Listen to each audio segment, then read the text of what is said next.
Hello and welcome to Granada Reports with the latest news in the Northwest. Yeah, good evening. Thanks for joining us. Here's what's coming up on tonight's programme. A holiday health warning. If there isn't a surge in vaccinations over the summer, there could be a surge in measles when schools go back. The plea to parents: if your child hasn't had the MMR yet, get them jabbed now. As a doctor and a mum, I urge parents to go and seek out the vaccine to make sure that they protect their children. Unless their children are vaccinated, they're not protected.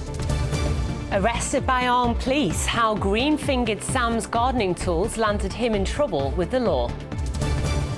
Your luck could be in if you play the lottery in Liverpool. Time is ticking for a mystery winner who could become a millionaire. Get on your bikes and ride, the cycling sisterhood for women who want to enjoy the great outdoors and make a few new friends along the way. And we have a drop of rain to come through tonight and tomorrow. After that, settling down into the weekend. I'll have the full details later on.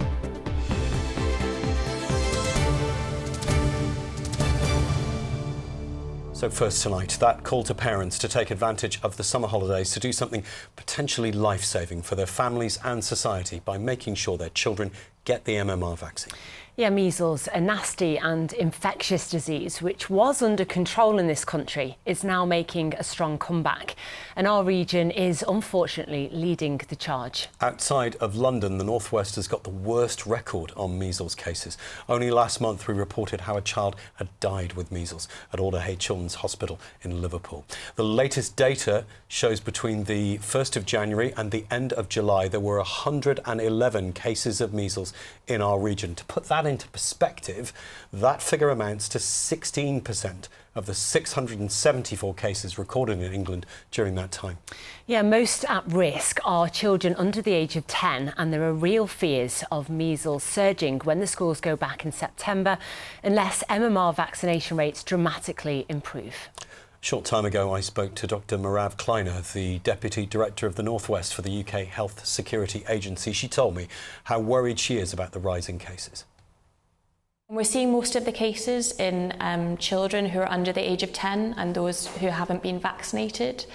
And with the reducing number of people being vaccinated in the country, and particularly for MMR, but also for all childhood vaccinations, we're worried that children are left unprotected against measles and other infections, and so more likely to get measles or other infections like meningitis and polio. And it's important to remember that vaccination doesn't just protect the individual, but it also protects those who can't be vaccinated themselves. So that can be children under the age of 1, or also those who've got weakened immune systems. You mentioned how important it is for people to be vaccinated, to protect those who can't be vaccinated. There's certain levels that we have to be at with that. How far off those are we? So we've got a long way to go in the UK and across the world. We're seeing vaccination rates nowhere close to the 95% that we need people to be, the country to be at, to be able to be protecting all our vulnerable populations. And that's across the board, but also in some of our some communities it's even lower than in others. So we have pockets across the country and across the Northwest where we've got even lower vaccination rates. What are you and your colleagues hearing from parents about why they're not getting their kids vaccinated, or why they're not having both doses of this vaccine? So I think the most important thing is that I think parents really do want to protect their children and want to give children the best start in life. And there's lots of reasons why people aren't getting vaccinated. So we know that we're still catching up following on from the pandemic, and not all children were offered, and some missed their vaccines during that time.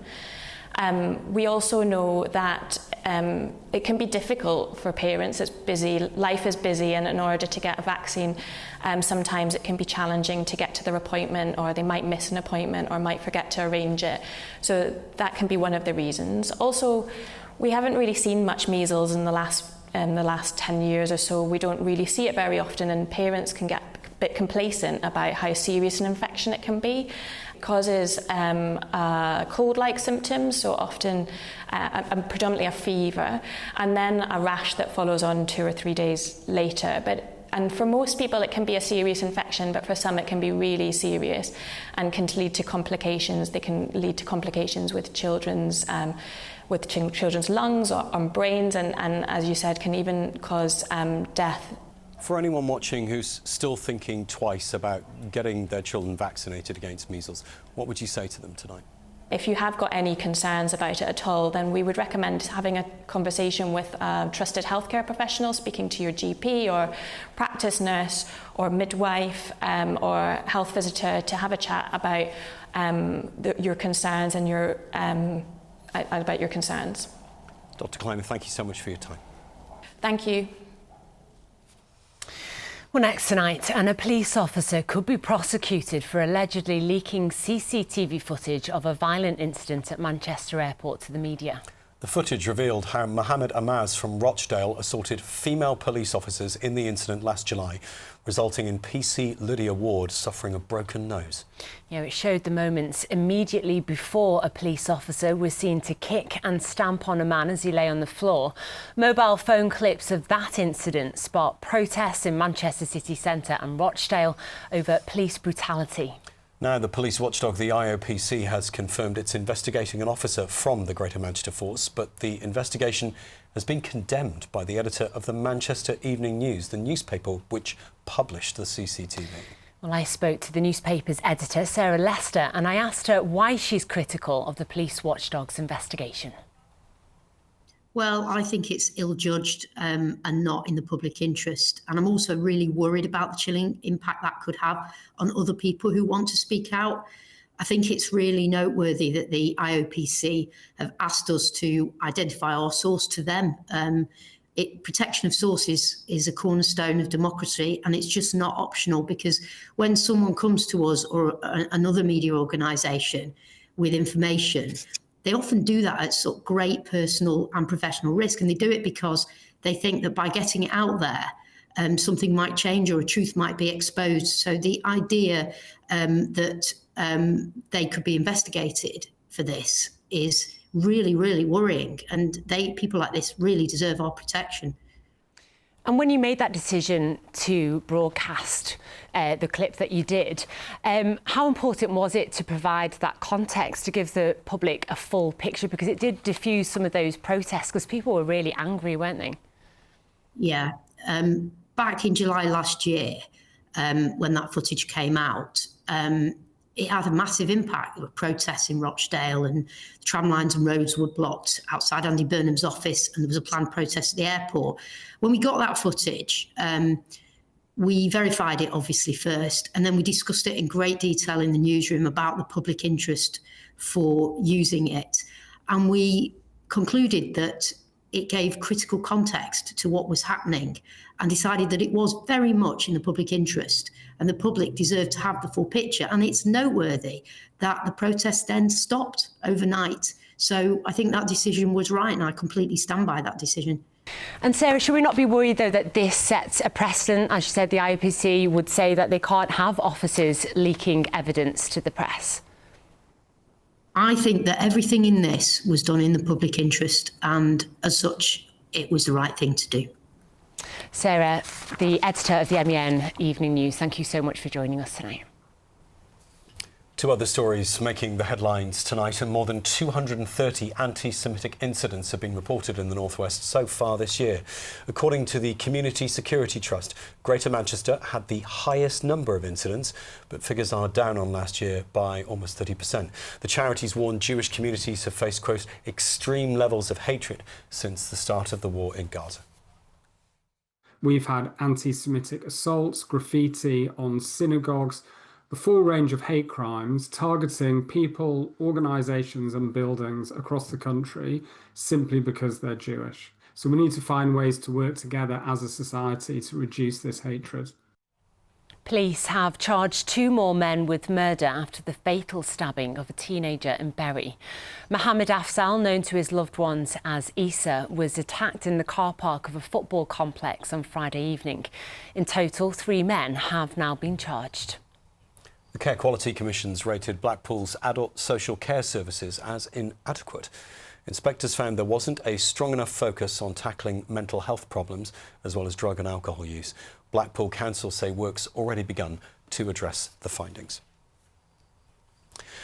A man arrested and cautioned for carrying his gardening tools back home from his allotment says he can't believe how he's been treated by Greater Manchester Police. Yeah, Samuel Rowe says he was carrying the tools in a belt but was handcuffed as he was trimming his hedge outside his home in Rusholme in South Manchester. He says the caution he received could cause problems if he's DBS checked in future and may prevent him from getting a job. The force say Samuel admitted the offence. Tim Scott went to meet him. Arrested and cautioned for carrying gardening tools home from his allotment. Last month, Samuel Rowe had returned to his house in Rusholme and was trimming his hedge when armed officers arrived. Heard shouting behind me, so then I turned round and there was 2 armed police shouting at me to drop the knife, and I just kind of froze. The officers said they were responding to a call of a man with a knife in the street. Samuel had been carrying 2 gardening tools with blades, but both had been sheathed in his belt. Despite explaining this to the officers, he was arrested and taken to Cheadleheath Police Station, where he was questioned.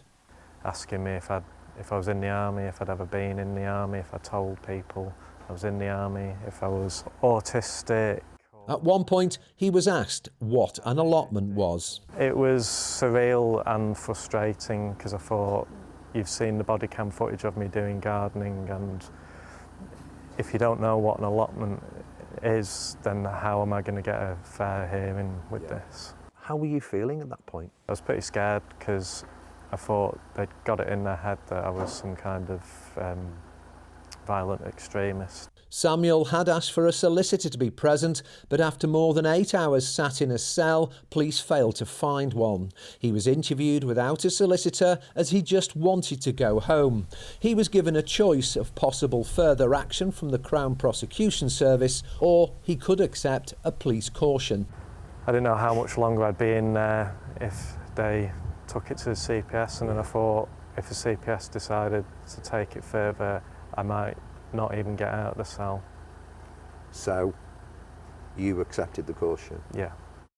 A GMP spokesperson told us, "We acted on a call from a member of the public that a man was walking in public wearing khaki clothing and in possession of a knife. He was stopped and a small sickle, a large dagger which was in a sheath on a belt, and a peeling knife was seized. He was arrested on suspicion of possession of an offensive weapon and taken into custody. He admitted the offence and was given a conditional caution, which entailed advice and guidance around the legislation of knives and bladed weapons in a public place." Convinced he did nothing wrong, Samuel is now seeking legal advice about getting the caution rescinded. He wants his gardening tools back and an apology. Tim Scott, ITV News, Manchester. Now, as the saying goes, it could be you, and it really could be you if you're the very lucky someone sitting on a lottery ticket worth £1 million.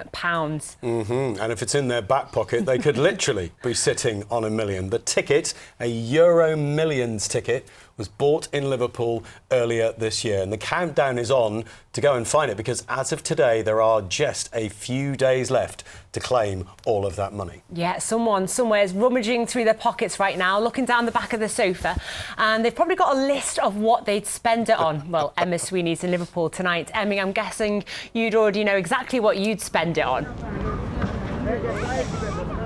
Yeah, I'd defo sort out my family first. I'd buy a violin, maybe a new violin.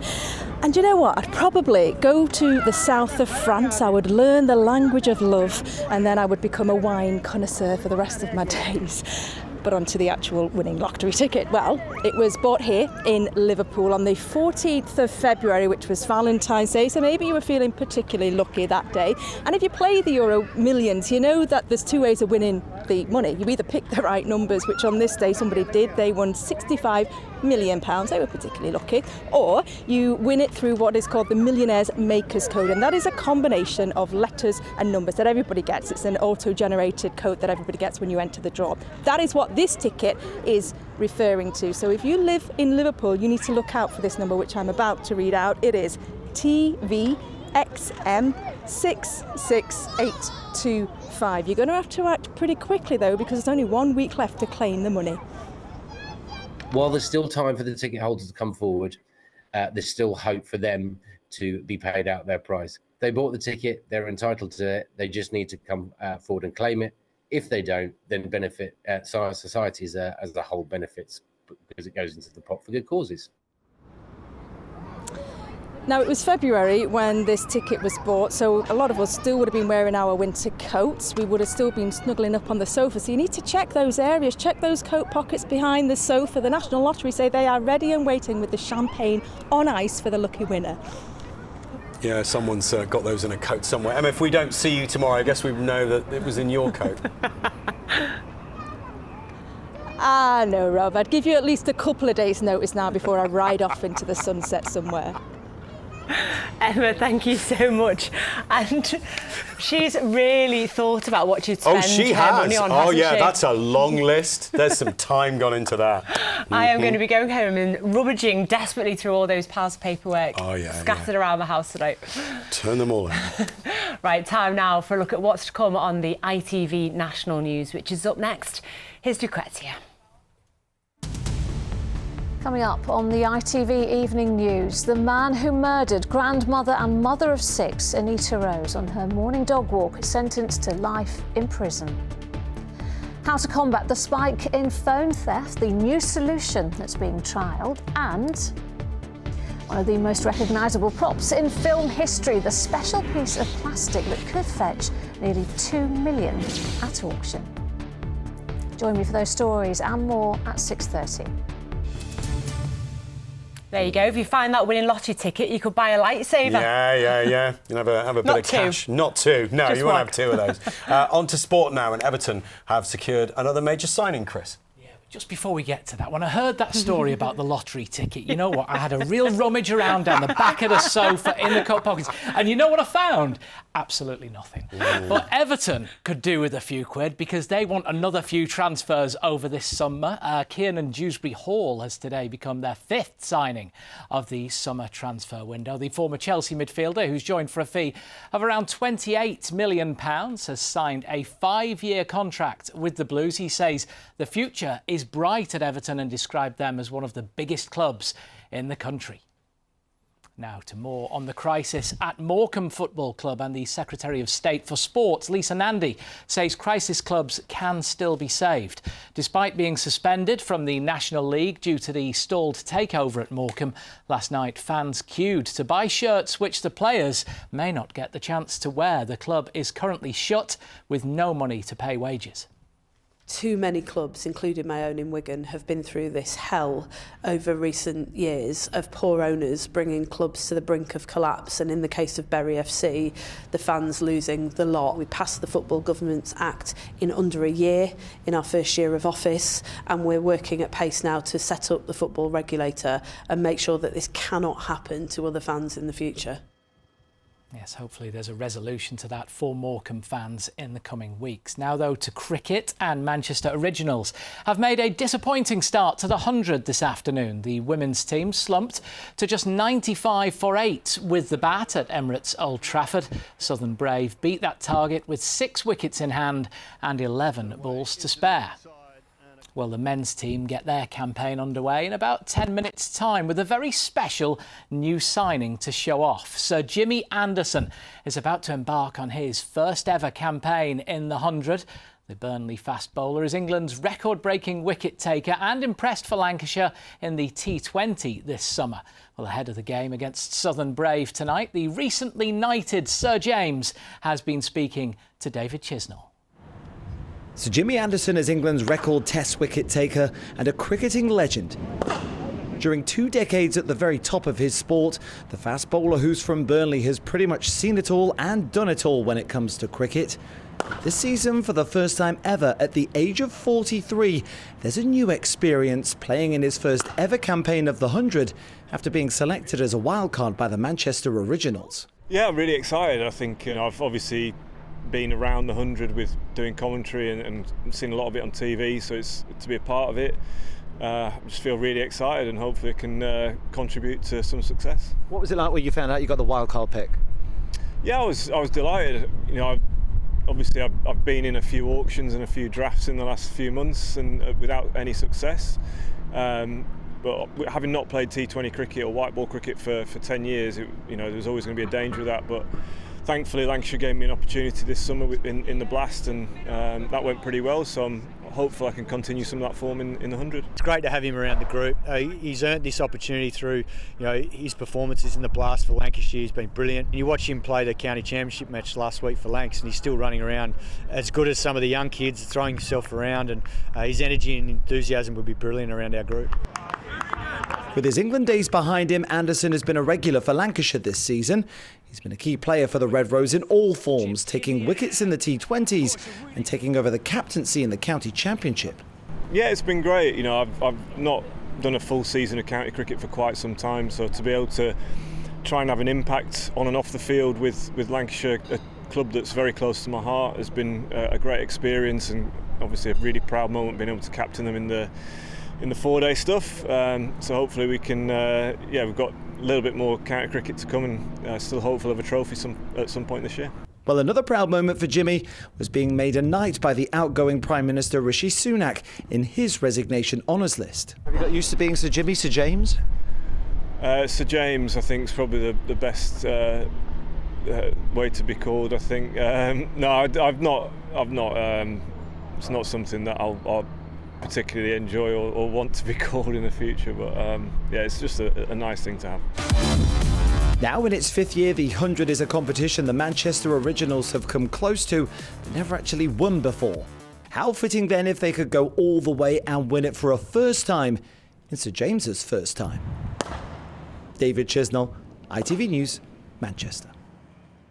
It's going to be a special night for the Originals fans to see Sir James in action. The man is incredible. He's 43 years old. He's only 4 years younger than me. And yet, I barely have the energy to get up out of bed on a morning. This man is making his debut in the 100. It's incredible. He's an amazing cricketer. Sorry for laughing there. Yeah.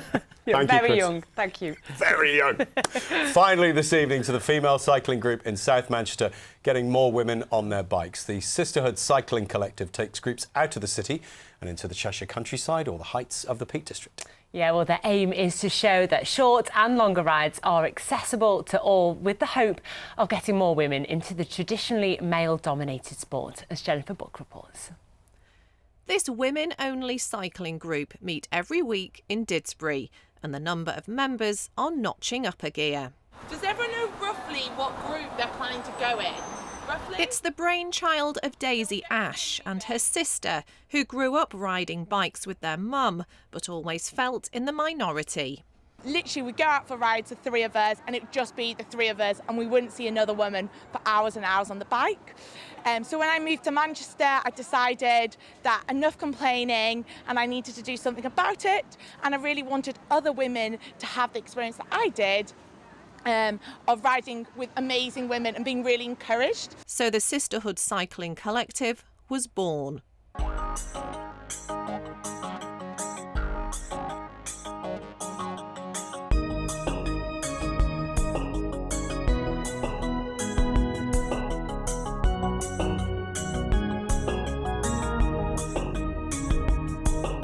It started with just a couple of members in April last year, and now they boast some former professional cyclists in the 160-strong group that ranges in ages and abilities.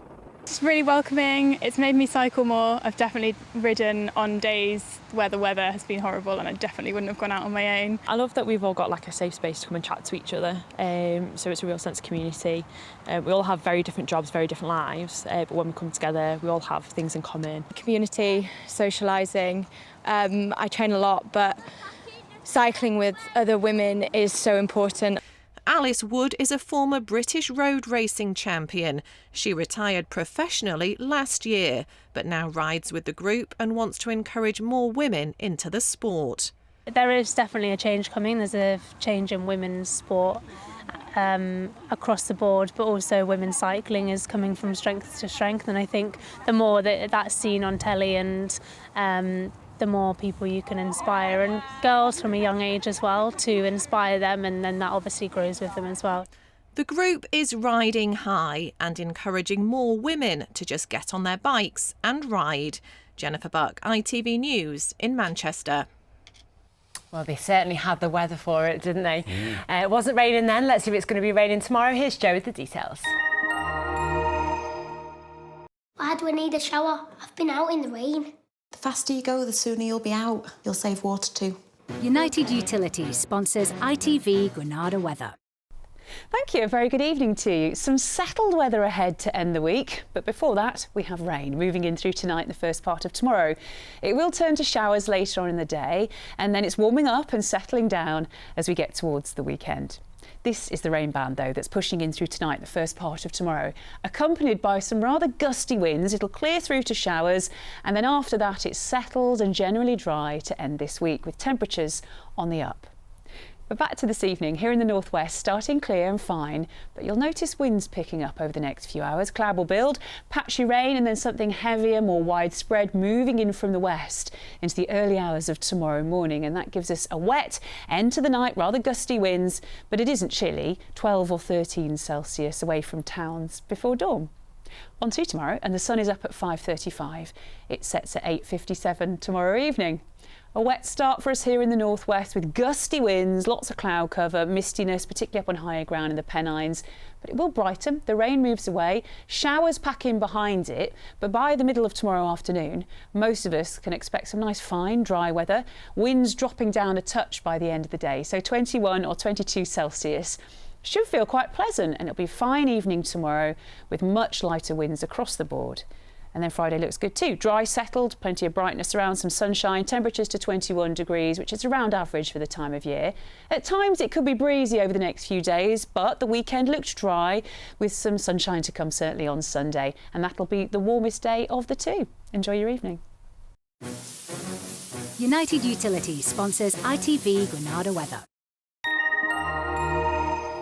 Thanks, Jo, and that's it from Granada Reports this Wednesday evening. Now, if you're looking for that magic Euro Millions ticket, here are the magic letters and numbers you need to look out for. It's TVXM 66825. No other numbers will do. The ticket, remember, bought on Valentine's Day, Feb 14th. You've got until Wednesday to claim it. Yeah, and just to be clear, that isn't the actual ticket. I'm hoping I've got the actual one at home.